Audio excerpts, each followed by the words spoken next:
Il existe un secret qui a été caché à l'humanité. Non pas parce qu'il était dangereux, mais parce qu'il était puissant. À l'école, quand tu étais enfant, on t'a enseigné les mathématiques. Comment calculer, comment mesurer, comment résoudre des problèmes. On t'a parlé du monde extérieur. Comment fonctionne la société, comment suivre les règles, comment t'intégrer dans le système. Mais le véritable secret se trouvait dans ce qu'on ne t'a jamais enseigné. On ne t'a jamais appris qui tu es. Tu es né dans un corps humain. On t'a donné un nom, un numéro, un rôle. Tu as appris à fonctionner dans la société.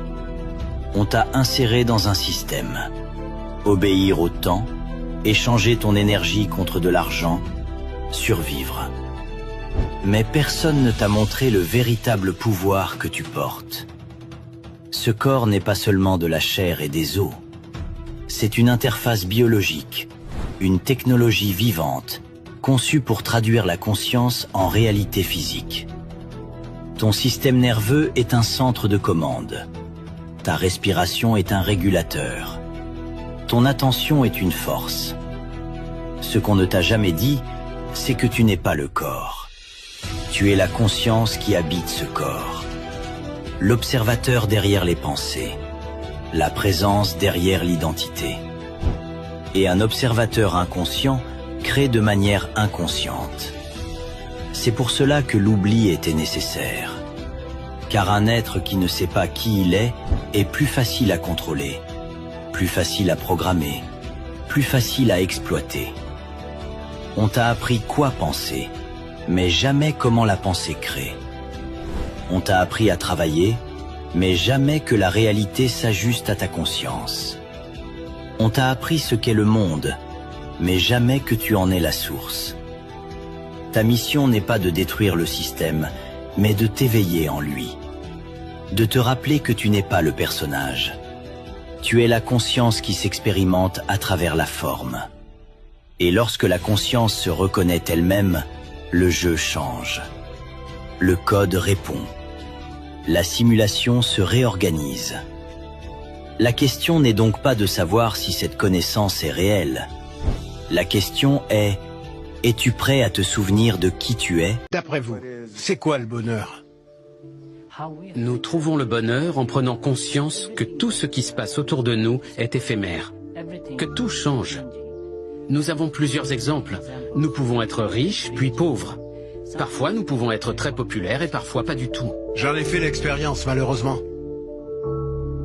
J'ai goûté au sommet de la gloire, à la célébrité, à l'argent.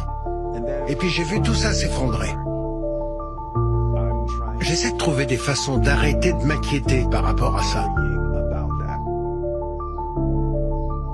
Toutes les attaches qu'on peut avoir, ce n'est pas ça qui mène au bonheur.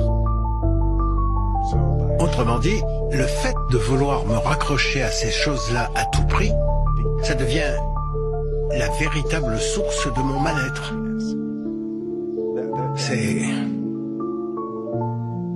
Ouais, c'est très juste.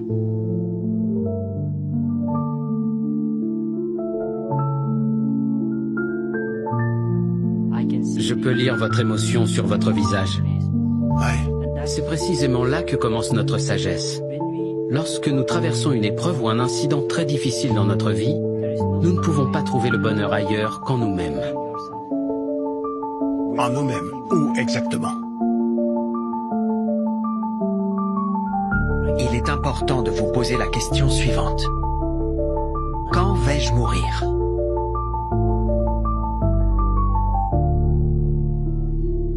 La mort.